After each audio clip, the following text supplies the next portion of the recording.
नमस्कार। ये महाभारत कथा पूरी तरह से वेद व्यास महाभारत के ऊपर आधारित है। यदि आप इसका निरंतर श्रवण करते रहना चाहते हैं तो इस चैनल को सब्सक्राइब जरूर कर लें और आगे आने वाले सभी पॉडकास्ट के नोटिफिकेशन के लिए बेल आइकन को भी जरूर से प्रेस कर दें।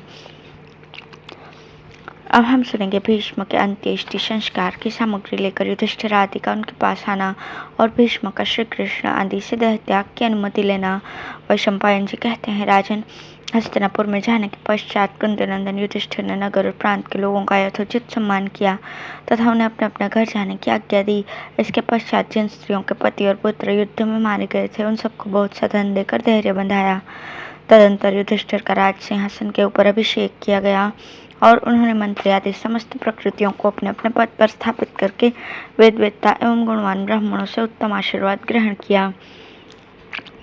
तत्पश्चात राजा युधिष्ठिर ने 50 दिनों तक हस्तिनापुर में रहने के बाद जब सूर्यदेव को दक्षिणायन से निवृत्त होकर उत्तरायण में आए देखा तो उन्हें कुरुश्रेष्ठ भीष्म जी की मृत्यु का स्मरण हो आया और वे यज्ञ कराने वाले ब्राह्मणों के साथ हस्तिनापुर से चलने को उद्यत हुए। जाने के पहले उन्होंने भीष्म जी का अंत्येष्टि संस्कार करने के लिए घृत, माला, सुगंधित द्रव्य, रेशमी वस्त्र, चंदन, काला अगरू, अच्छे अच्छे फूल तथा नाना प्रकार के रत्न आदि सामग्री भेज दी। फिर धृतराष्ट्र और गांधारी को आगे करके माता कुंती, सब भाई भगवान श्री कृष्ण, बुद्धिमान विदुर और सात्यकी को साथ लेकर वे नगर से बाहर निकले। उनके साथ रथ, हाथी, घोड़े आदि राजोचित उपकरण और वैभव का महान ठाट बाट था। बंदीजन उनकी स्तुति करते हुए चलते थे। महातेजस्वी युधिष्ठिर भीष्म जी के स्थापित किए हुए त्रिविध अग्नियों को आगे रखकर स्वयं पीछे पीछे चल रहे थे। यथा समय वे कुरुक्षेत्र में शांतनु नंदन भीष्म जी के पास जा पहुंचे। उस समय वहां पराशर नंदन व्यास, देवर्षि नारद और देवल ऋषि उनके पास बैठे थे तथा महाभारत युद्ध में मरने से बचे हुए और अन्य अन्य देशों से आए हुए बहुत से राजा उन महात्मा की ओर सब और से रक्षा कर रहे थे। धर्मराज युधिष्ठिर दूर से ही वीरशैया पर सोए हुए भीष्म जी का दर्शन करके भाइयों सहित रथ से उतर पड़े और निकट जाकर उन्होंने पितामह भीष्म तथा व्यास आदि महर्षियों को प्रणाम किया। इसके पश्चात उन महर्षियों ने भी उनका अभिनंदन किया। फिर वे ऋषियों से घिरे हुए पितामह के पास जाकर बोले, पितामह, मैं युधिष्ठिर आपकी सेवा में उपस्थित हूँ और आपके चरणों में प्रणाम करता हूँ। यदि आपको मेरी बात सुनाई देती हो तो आज्ञा दीजिए, मैं आपकी क्या सेवा करूं। आपके बताए हुए समय पर अग्नियों को लेकर मैं उपस्थित हुआ हूं। आपके महातेजस्वी पुत्र राजा धृतराष्ट्र भी अपने मंत्रियों के साथ यहाँ पधारे हुए हैं। भगवान श्री कृष्ण, मरने से बचे हुए समस्त राजा और कुरुजांगल देश के लोग भी आए हुए हैं। आप आंखें खोलकर इन सब की ओर देखिए। आपके कथनानुसार इन सब के लिए जो कुछ करना आवश्यक था वह सब कर लिया गया है। सभी उपयोग्य वस्तुओं का प्रबंध हो चुका है। परम बुद्धिमान युधिष्ठिर के इस प्रकार कहने पर गंगानंदन भीष्म जी ने आंखें खोलकर अपने चारों ओर खड़े हुए समस्त भरतवंशी राजाओं की ओर देखा। फिर युधिष्ठिर का हाथ पकड़कर मेघ के समान गंभीर वाणी में समयोचित वचन कहा, पुत्र युधिष्ठिर, तुम अपने मंत्रियों के साथ यहाँ आ गए, ये बहुत अच्छी बात हुई। भगवान सूर्य अब दक्षिणायन से उत्तरायण की ओर आ गए हैं।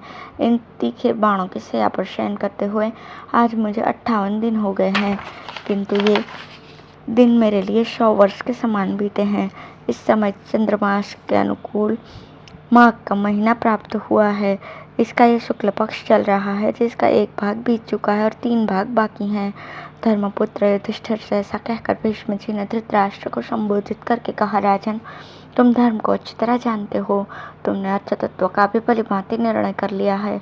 अब तुम्हारे मन में किसी प्रकार का संदेह नहीं है, क्योंकि तुमने अनेकों शास्त्रों का ज्ञान रखने वाले बहुत से विद्वान ब्राह्मणों की सेवा की है। संपूर्ण वेदों, शास्त्रों और धर्मों का तुम्हें पूरा पूरा ज्ञान है। अतएव तुमको शोक नहीं करना चाहिए। जो कुछ हुआ है वैसी ही होनहार थी।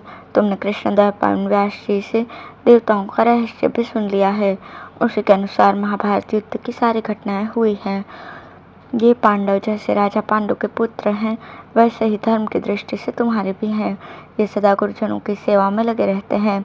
तुम धर्म में स्थित रहकर अपने पुत्रों के समान ही इनकी रक्षा करना। धर्मराज युधिष्ठिर का हृदय बहुत ही शुद्ध है। ये सदा तुम्हारी आज्ञा के अधीन रहेंगे। मैं जानता हूँ इनका स्वभाव बहुत ही कोमल है और ये गुरुजनों के प्रति बड़ी भक्ति रखते हैं। तुम्हारे पुत्र बड़े दुरात्मा, क्रोधी, लोभी, ईर्ष्या रखने वाले और दुराचारी थे। अतः उनके लिए कभी शोक न करना। धृतराष्ट्र से ऐसा कहकर भीष्म जी भगवान श्री कृष्ण से बोले, भगवान आप देवताओं के भी देवता हैं। देवता और असुर सभी आपके चरणों में शीश झुकाते हैं। आपने 3 पगों से त्रिलोकी को नापने वाले भगवान वामन, आपको प्रणाम है। आप शंख चक्र और गदा धारण करने वाले हैं। वासुदेव, हिरण्यात्मा, पुरुष, सविता, विराट, अनुरूप जीव और सनातन परमात्मा भी आप ही हैं।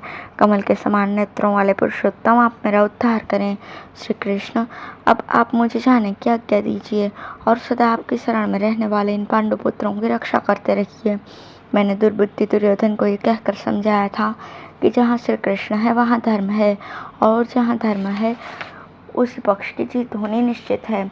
इसलिए पुत्र दुर्योधन, भगवान श्री कृष्ण की सहायता से तुम पांडवों के साथ संधि कर लो। ये संधि के लिए बड़ा अच्छा अवसर हाथ आया है। इस प्रकार बार बार कहने पर भी उस मूर्ख ने मेरी बात नहीं मानी और सारी पृथ्वी के वीरों का नाश करा, अंत में वो स्वयं भी काल के गाल में चला गया। भगवान, मैं आपको जानता हूँ। आप वही पुरातन ऋषि नारायण है जो नर के साथ चिरकाल तक बद्रिकाश्रम में निवास करते रहे हैं। देवर्षि नारद और महातपस्वी व्यास जी ने भी मुझसे कहा था कि ये श्री कृष्ण और अर्जुन साक्षात भगवान नर और नारायण है जो मानव शरीर में अवतीर्ण हुए हैं। श्री कृष्ण, अब आप आज्ञा दीजिए, मैं इस शरीर का परित्याग करूँगा। आपकी आज्ञा मिलने पर मुझे परम गति की प्राप्ति होगी।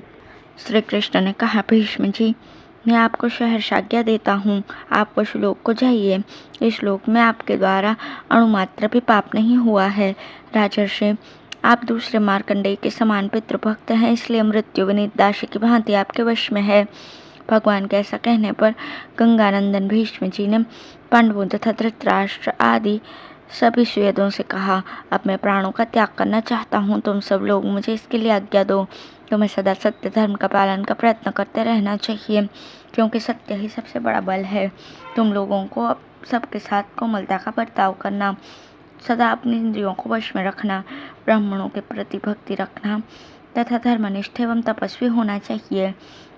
यह कहकर भीष्म जी ने अपने सब सुहृदों को गले से लगाया और युधिष्ठिर से पुनः इस प्रकार कहा, राजन, तुम सामान्यतः सभी ब्राह्मणों की, विशेषतः विद्वानों की और आचार्य तथा ऋत्विजों की सदा ही पूजा करते रहना। धन्यवाद।